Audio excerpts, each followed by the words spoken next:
deceived and demolished. My husband and in-laws tried to play me. They severely regretted it. The silence in the courtroom was deafening.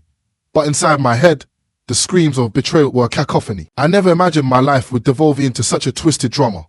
But there I was, Clara, a 32-year-old woman whose fairy tale was about to be shattered into a million pieces. It all started innocently enough, the way most nightmares do, with a chance encounter and the promise of further. It was just a mundane Tuesday when fate, disguised as a worn copy of John Grisham, led me to the corner cafe, lost in a labyrinth of legal thrillers that I barely registered the presence of someone else until a voice, laced with confident charm, broke through my concentration. Hey, is that Grisham's latest? It was Mark, a man who seemed to embody everything I had ever wanted. I just started it, I replied, instantly drawn to his easygoing demeanor and genuine interest. He's always a good read, he chuckled, launching us into a conversation that flowed effortlessly, like a melody you both knew by heart. It felt like we were kindred spirits, old friends reunited after a long absence. In the weeks that followed, our connection deepened. We bonded over our shared love for jazz and a mutual passion for dusty bookstores tucked away in hidden corners of the city. He was charming, respectful and attentive, and I found myself eagerly anticipating each of our dates. Then, one evening, under the soft glow of streetlights, Mark's tone shifted, turning serious and vulnerable. Clara, he began, his eyes searching mine. I've never felt this way before. I think I'm falling for you. His confession sent a rush of warmth through me, melting away any lingering doubts. I feel the same, Mark. You're unlike anyone I've ever met, I admitted, my heart racing with a mixture of excitement and a hint of trepidation. The moment was simple, yet profoundly sincere. In that instant, all my previous reservations vanished. I loved him, and I believed in our future together. The joy of our engagement was quickly tempered by the introduction to his family. His mother, Linda, was a stern woman with piercing eyes that seemed to dissect my every move. His father was more amiable, but there was an undeniable seriousness to him, especially when the topic of marriage rose. During a formal dinner at their house, Mark's father broached the subject of a prenuptial agreement. It's just practical, he stated matter-of-factly, his gaze unwavering. The request caught me off guard, but I understood the reasoning. I agree, I replied, my voice steady despite the unease swirling within me.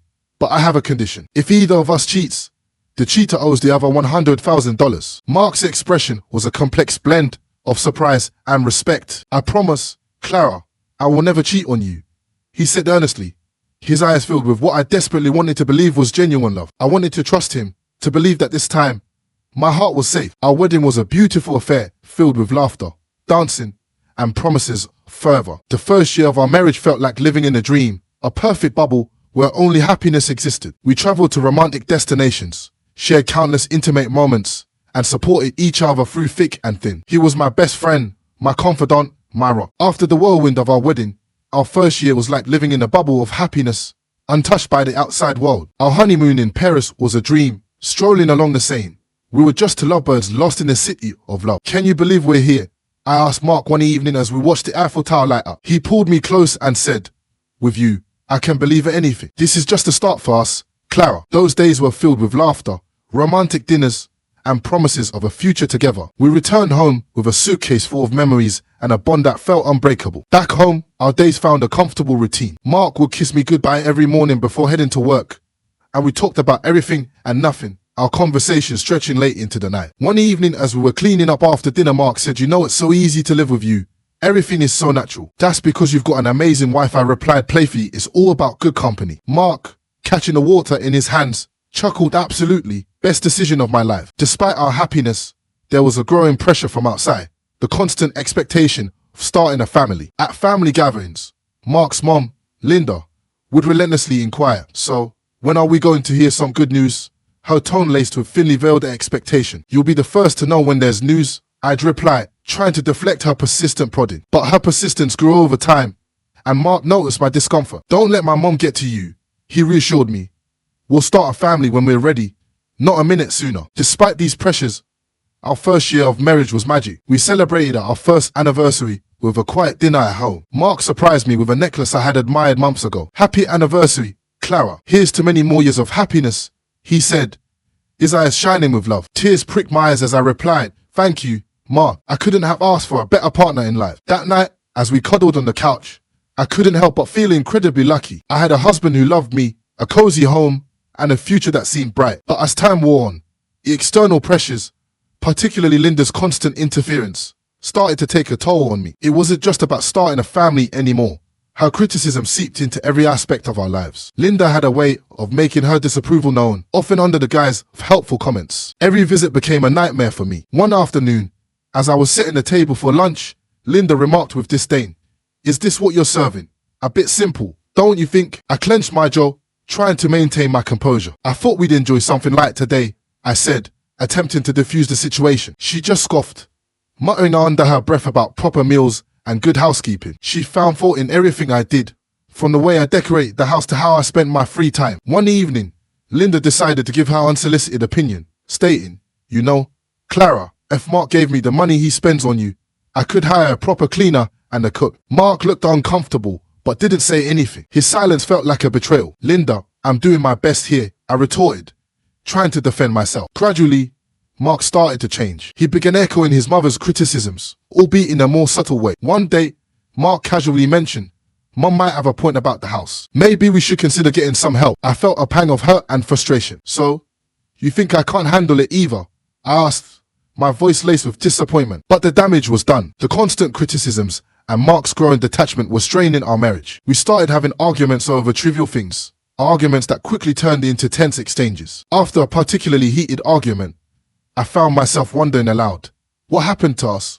We used to be on the same team. He ran a hand through his hair, looking frustrated. "I don't know, Clara. Everything feels so complicated now." I went to bed that night feeling lonely and misunderstood, questioning whether our marriage was strong enough to withstand this constant barrage of negativity. As the third year of our marriage rolled in, the once bright flame of our love seemed to flicker under the shadow of doubt and mistrust. It started with a phone call, or rather, several of them. A name kept popping up on Mark's phone.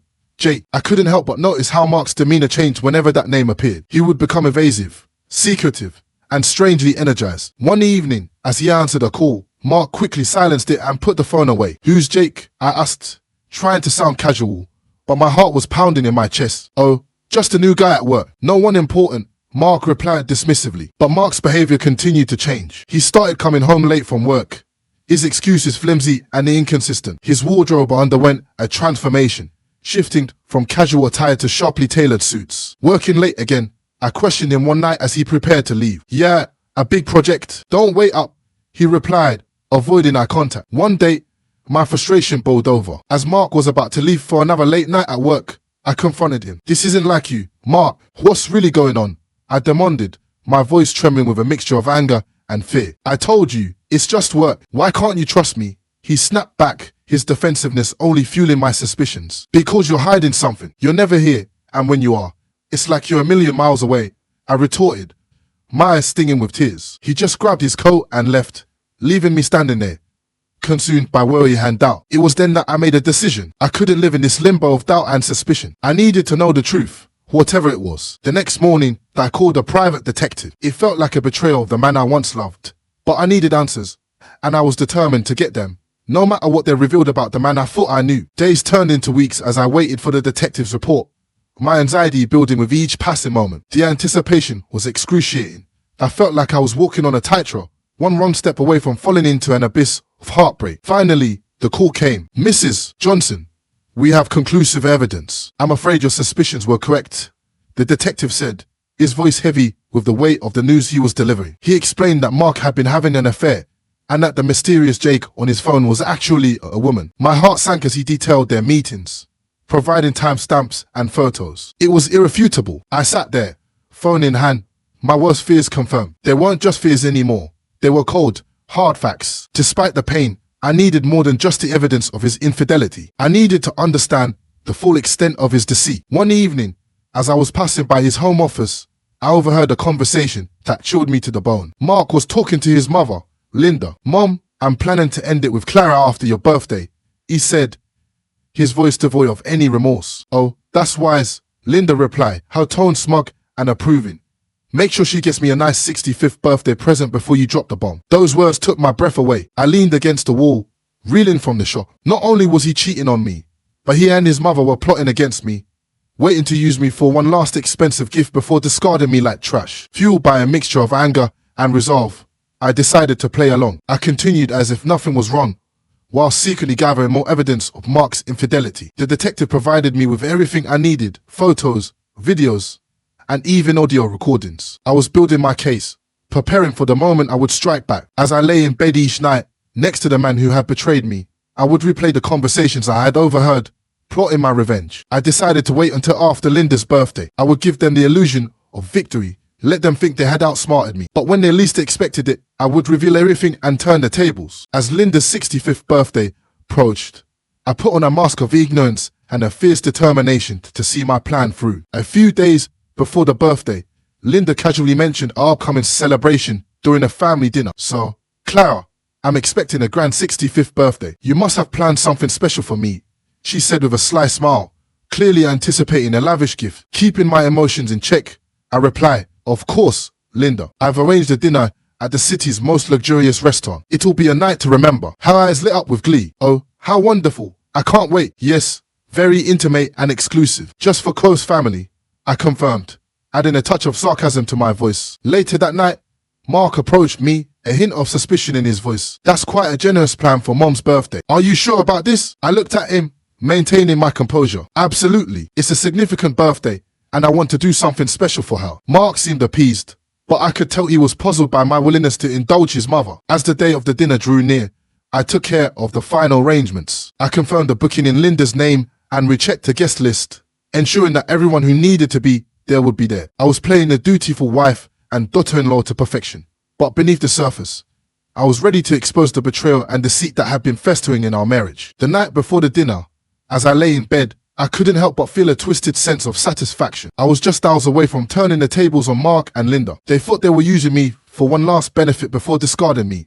But little did they know that I was the one controlling the game now. The evening of Linda's 65th birthday arrived, and the scene was set in a luxurious restaurant, glittering with wealth and extravagance. As Linda reveled in the opulence, I played the part of the gracious daughter-in-law, masking my inner turmoil with a practiced smile. As the dinner drew to a close, the waiter presented the bill for $4,500. I reached for my card with a steady hand, my heart pounding in my chest. After swiping the card and signing the receipt, I looked directly at Mark and Linda, a chilling calm washing over me. Thank you for such a wonderful evening, Clara. This is truly generous, Linda gushed, her voice dripping with insincerity and mockery. Then, Mark dropped his carefully constructed facade. By the way, Clara, I want a divorce, he announced, his voice cold and matter of fact. The words hit me like a physical blow, but I refused to let them see my pain. Linda, seizing the moment, that did. Well, I guess you should leave. This is a family gathering after all. Without a word, I stood up and left the restaurant,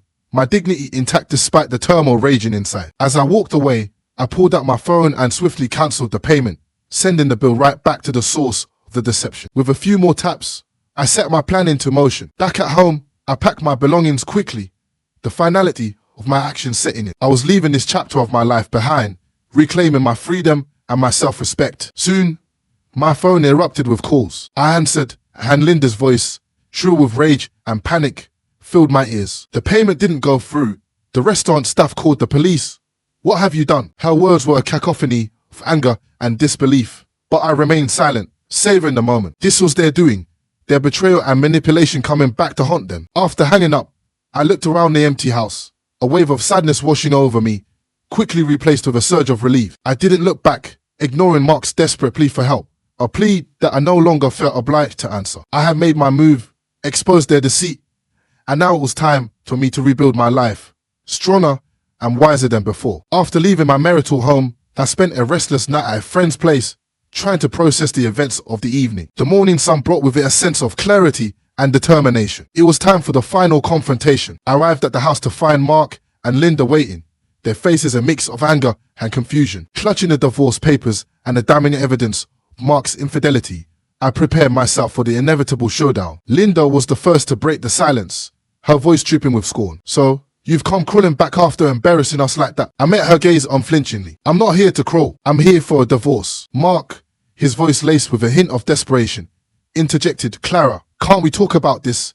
It was a mistake. I cut him off, holding up the evidence. Mark, your mistake was ongoing and well documented. Linda, trying to regain control of the situation, snapped, you think you can just walk away and leave us with nothing? You're nothing without us. I laid the divorce papers on the table, a cold smile playing on my lips. Actually, it's you who will be leaving me with something. Mark owes me $100,000 for his infidelity. Mark's face went pale, and Linda's eyes widened in shock. As they scrambled to respond, I continued, "You can try to fight this, but I wouldn't advise it. I suggest you pay up and move on." With no further words, I turned and walked out of the house, leaving them to grapple with the consequences of their actions. The weight of the past few years lifted from my shoulders, replaced with a feeling of liberation and freedom. In the end, they paid. Mark had to borrow from his parents, but I didn't care where the money came from. It was a small compensation for the betrayal, but more importantly, it was closure. As I signed the final paperwork in the lawyer's office, I felt a sense of peace wash over me. The journey had been painful,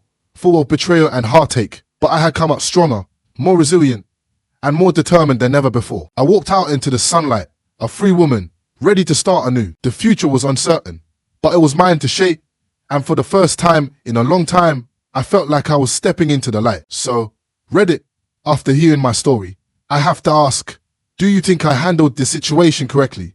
Was I justified in my actions? Or should I have approached things differently? I'm genuinely curious to hear your perspectives and opinions. What would you have done in my shoes? Share your thoughts with me.